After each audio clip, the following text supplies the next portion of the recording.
여러분, 혹시 이런 상황을 경험해 본 적 있습니까? 겉으로는 다정하고 늘 웃으며 응원해주는 사람.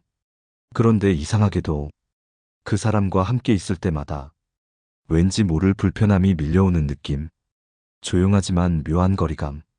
그리고 알 수 없는 피로감. 가끔은 이렇게 생각하게 됩니다. 내가 너무 예민한 걸까? 저 사람은 분명 좋은 사람인데 왜 자꾸 신경이 쓰이지?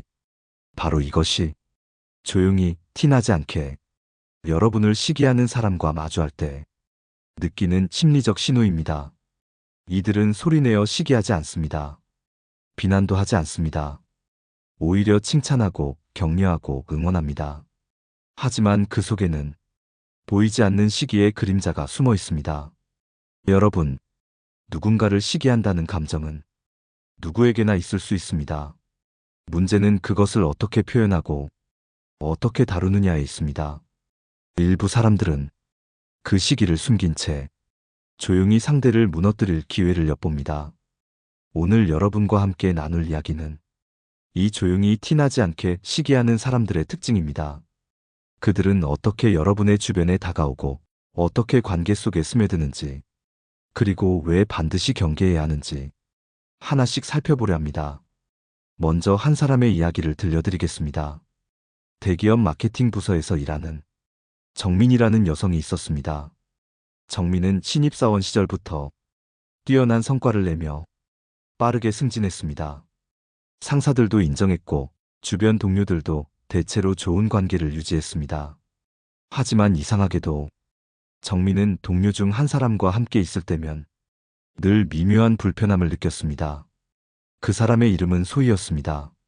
소희는 항상 밝게 웃으며 정민을 칭찬했습니다. 정민 씨는 정말 대단해요. 프로젝트마다 성공시키다니. 저는 감히 따라가기도 어려워요. 말은 칭찬이었지만 늘 어딘가 찜찜함이 남았습니다. 미묘한 비교, 가끔 던지는 농담 속의 뾰족함, 그리고 회식 자리에서 다른 동료들에게 슬쩍 흘리는 말. 정민 씨야 원래 능력이 좋잖아요. 저희 같은 사람은 비교도 안 되죠. 처음엔 대수롭지 않게 넘겼습니다. 하지만 시간이 갈수록 주변 동료들이 정민을 대하는 태도도 조금씩 변해갔습니다. 정민 씨는 너무 완벽해서 부담스러워. 우리랑은 급이 다른 사람이니까. 정민은 알 수 없는 고립감을 느꼈습니다. 누군가 대놓고 나쁘게 군 것도 아니고 문제 삼을 만한 행동도 아닌데 왜 이런 일이 생기는 걸까? 철학자 쇼펜하우어는 말했습니다. 시기는 타인의 행복이 자신의 불행처럼 느껴질 때 일어난다. 시기는 그렇게 말없이 스며듭니다. 오늘은 이 조용한 시기의 세 가지 특징을 하나씩 살펴보겠습니다. 이 특징을 아는 것만으로도 여러분은 많은 위험에서 스스로를 지킬 수 있을 것입니다. 이번에는 첫 번째 특징을 알려드리겠습니다.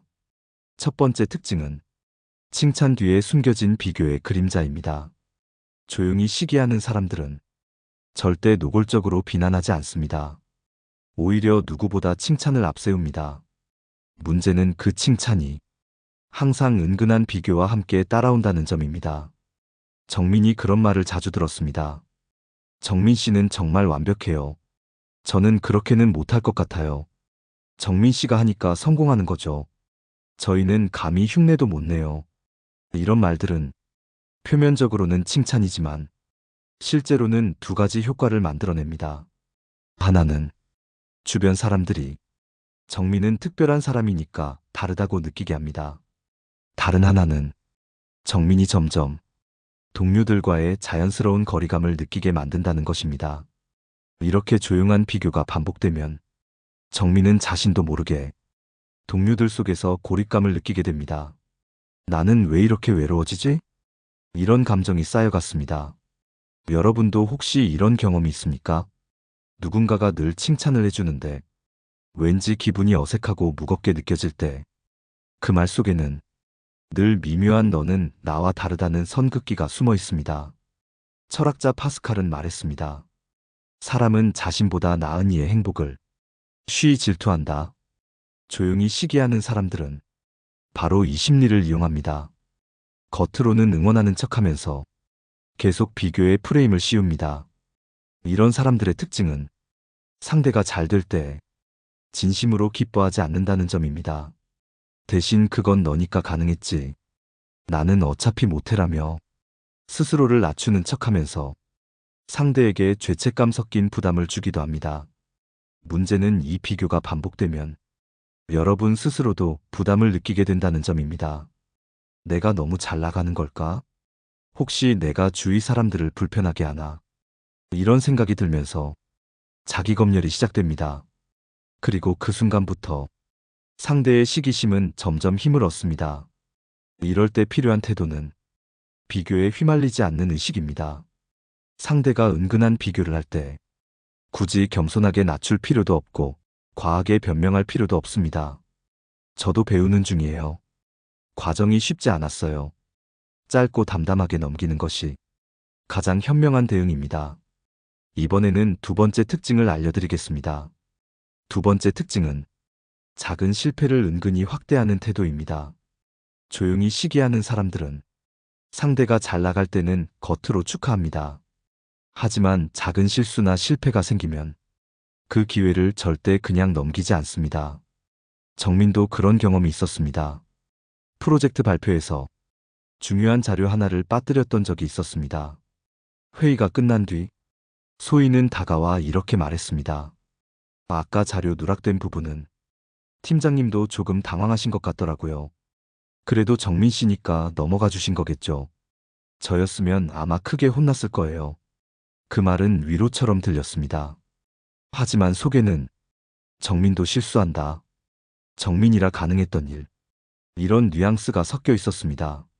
이렇게 작은 실수를 슬쩍 강조하며 주변 사람들에게 퍼뜨리는 말이 반복되면 결국 주변 사람들은 정민도 완벽하지 않다는 이미지를 서서히 가지게 됩니다.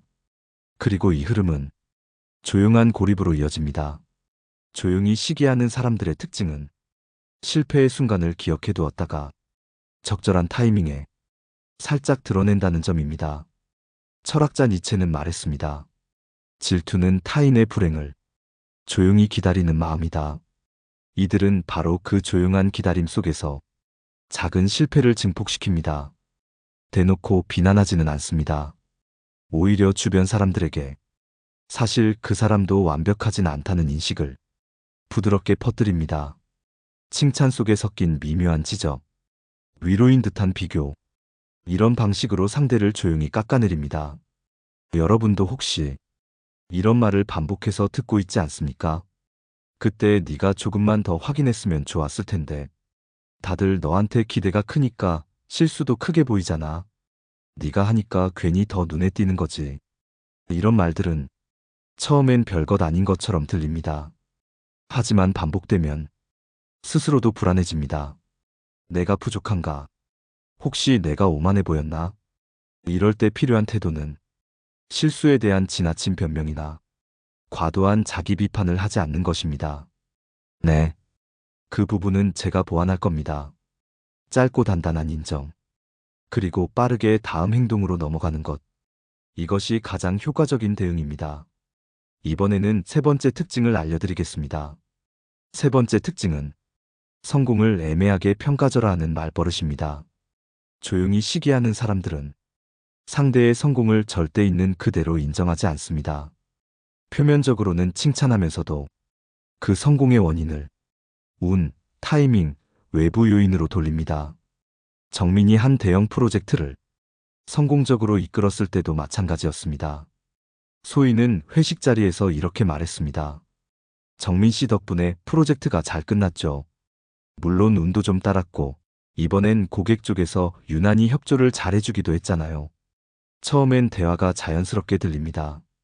하지만 이런 말이 자주 반복되면 주변 사람들은 정민의 실력을 있는 그대로 인정하지 않고 저 사람은 운이 좀 따라주는 사람이야 라는 식의 왜곡된 평가를 하기 시작합니다. 조용히 시기하는 사람들은 이런 애매한 평가절하를 통해 상대의 성공을 희석시킵니다. 그렇게 해서 상대의 존재감을 줄이고 자신의 상대적 열등감을 달래려 합니다. 철학자 아리스토텔레스는 말했습니다. 칭찬 속에 섞인 독설은 질투의 가장 교묘한 표현이다. 이들은 절대 너는 실력이 없어 라고 말하지 않습니다. 대신 네가 잘하긴 했지만이라는 말로 성공을 흐리게 만듭니다. 이런 말은 듣는 사람을 혼란스럽게 만듭니다. 정말 내가 운이 좋은 것일까? 내 실력은 과대평가된 것일까? 자신감이 흔들리기 시작하는 순간부터 시기의 덫이 점점 조여옵니다. 여러분도 혹시 이런 말을 들은 적 있습니까? 이번엔 진짜 운도 좋았지. 네가 잘해서라기보단 타이밍이 좋았던 거 아닐까? 운도 실력이라지만 운이 좀 많이 따랐네. 이런 말을 들을 때 가장 위험한 것은 스스로 그런 평가를 내면화 하는 것입니다. 그 순간부터 자기 능력을 의심하고 자신의 존재를 작게 만들기 시작합니다. 이럴 때 필요한 태도는 자기 성취를 스스로 인정하는 훈련입니다. 누군가 운을 강조할 때 이렇게 마음속으로 정리하십시오. 모든 성과에는 운도 있지만 내 노력이 없었다면 이 기회도 오지 않았다. 그리고 겉으로는 운도 물론 중요하죠. 하지만 그걸 살리는 건 결국 준비되어 있는 사람이니까요. 라고 차분히 답하는 것이 좋습니다. 이렇게 하면 상대는 더 이상 쉽게 성공을 평가절할 틈을 찾지 못합니다.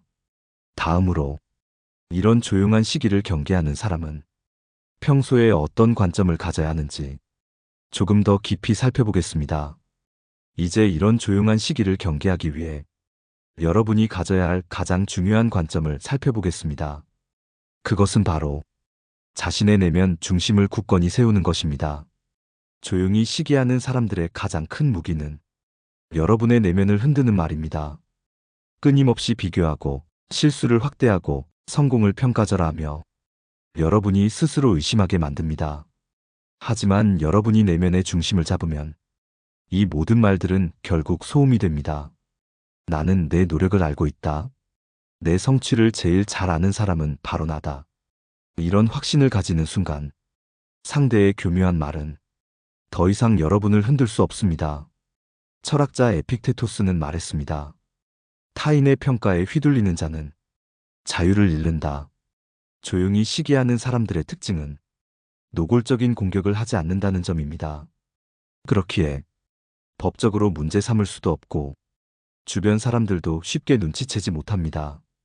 결국 중요한 것은 여러분 스스로 이 미묘한 기류를 읽어내고 내면에서 중심을 지키는 것입니다.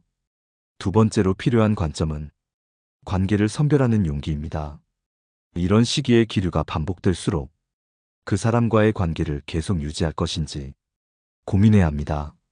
그 사람이 여러분 곁에 머물며 계속해서 여러분을 소모시키고 있다면 그 관계는 반드시 조정해야 합니다. 겉으로는 부드러운 말과 미소로 다가와도 속으로는 질투와 시기를 품고 있다면 그 사람은 여러분의 성장을 진심으로 응원하지 않습니다. 오히려 여러분이 성장할수록 불편해하고 불안해합니다. 그런 관계는 오래 함께할수록 여러분의 에너지를 고갈시킵니다. 철학자 세네카는 말했습니다.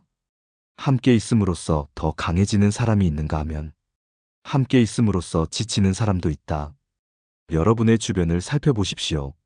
함께 있을 때 기운이 나는 사람, 내 성취를 진심으로 응원해주는 사람, 내가 실수해도 따뜻하게 일으켜주는 사람, 이런 사람이 진짜 좋은 관계입니다.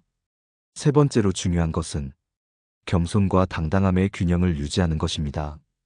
조용한 시기를 피하기 위해 자신을 과도하게 낮추는 것도 위험합니다. 운이 좋았을 뿐이에요. 저는 별거 아닙니다.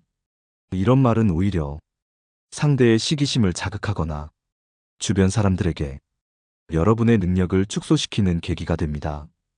겸손하되 자신의 노력과 성취를 인정하는 태도. 이것이 가장 강한 방어입니다. 노력 많이 했습니다. 운도 도와줬고 좋은 팀원들도 있었죠. 이렇게 말하면 겸손과 당당함이 균형을 이룹니다. 조용한 시기는 여러분의 자존감이 약할 때 파고듭니다. 내면이 단단해지면 그 어떤 교묘한 말도 여러분을 흔들 수 없습니다. 다음으로 이런 조용한 시기와 마주했을 때 실질적으로 어떻게 대응하고 어떤 말을 준비하면 좋은지 구체적인 방법을 알려드리겠습니다. 이제 마지막으로 여러분이 이런 조용한 시기와 마주했을 때 실질적으로 어떻게 대응해야 하는지 이야기해 보겠습니다. 첫 번째 대응법은 표면적인 충돌을 피하되 경계는 분명히 하는 것입니다. 조용히 시기하는 사람들은 절대 공격적으로 나오지 않습니다. 그래서 대놓고 대립하면 오히려 여러분이 예민한 사람처럼 비춰질 수 있습니다. 이럴 때는 굳이 상대를 직접 지적하지 마십시오. 대신 마음속 경계를 선명히 설정하는 것이 핵심입니다. 상대가 은근한 비교를 할 때는 과하게 겸손하지도 과하게 자랑하지도 않는 균형을 유지하십시오. 아직 저도 배워가는 중입니다. 도움 주신 분들도 많았고요. 짧고 담백한 답이 가장 강력합니다. 철학자 라로슈 푸코는 말했습니다. 질투는 항상 칭찬의 옷을 입고 다닌다. 그 칭찬 속 뒷면을 읽어내되 굳이 그 자리에서 반박하지 않는 것이 지혜입니다. 내면에서 이미 상대를 경계하기 시작하면 상대는 더 이상 쉽게 다가오지 못합니다. 두 번째 대응법은 신뢰할 수 있는 사람과의 관계를 강화하는 것입니다. 조용한 시기를 반복적으로 받다 보면 고립감이 심해집니다. 이럴 때일수록 진심으로 나를 응원해주는 사람들과의 관계를 더 돈독히 해야 합니다. 정민 역시 회사 내 몇몇 진정성 있는 동료들과 조금 더 깊은 신뢰관계를 만들어갔습니다. 그 덕분에 소위의 교묘한 시기성 말들도 크게 힘을 얻지 못했습니다.